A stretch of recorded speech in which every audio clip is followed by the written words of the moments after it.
അന്റെ 2 പെട്ടിയാണത്. അന്റെ 2 പെട്ടി.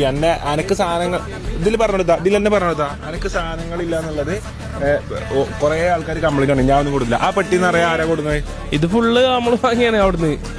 ആരാ വാങ്ങി തന്നെ? ആ പെട്ടിയിൽ പൗതി വെക്കാനുള്ള ഡ്രസ് മൊത്തം ആരാ വാങ്ങി തന്നെ? മറ്റേ പെട്ടിയോ?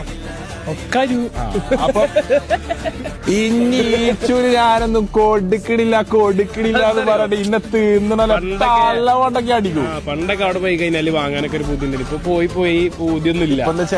വാങ്ങി അവിടെ സൂപ്പർ മാർക്കറ്റ് ഒരു ചെറിയ മാണ്ട എടുത്തോന്ന് പറയും. ഞാൻ അങ്ങനെ കയ്യും കെട്ടി നമുക്കൊരു കൗതുകല്ല. അത് ചോക്ലേറ്റ് കഴിക്കില്ല. അപ്പൊ അങ്ങനെ ചോക്ലേറ്റിനോടുള്ള ഇഷ്ടമില്ല. ബാക്കിയുള്ളവർക്കാണ് കൊണ്ടുവരിക. അതാണ് ബാക്കിയുള്ളവർക്ക് വേണ്ടിട്ട് നമ്മൾ എന്തെങ്കിലും. പിന്നെ അഫിക്ക് എന്തായാലും അവിടെ പോയി ഷോപ്പ് ചെയ്യാൻ കഴിയില്ല. അപ്പൊ ഓന് ആവശ്യമുള്ള സാധനങ്ങൾ അവിടുന്ന് എടുക്കുമ്പോൾ നമ്മളിങ്ങനെ അറിയാം. അത് അഫിക്ക് എടുക്കാം, നമുക്കൊന്നും എടുക്കില്ല. നമ്മള് അവിടെ പോയി നമുക്ക് അവിടുന്ന് കിട്ടാനുള്ള പിന്നെ അവിടെ തന്നെ കിട്ടുകയും ചെയ്യും. പിന്നെ അവിടുന്നുള്ള എല്ലാത്തിന്റെ ടേസ്റ്റ് നമ്മൾ നോക്കിയോണ്ട് നാട്ടിലൊന്നും ടേസ്റ്റ് നോക്കേണ്ട ആവശ്യമില്ല. അതെ.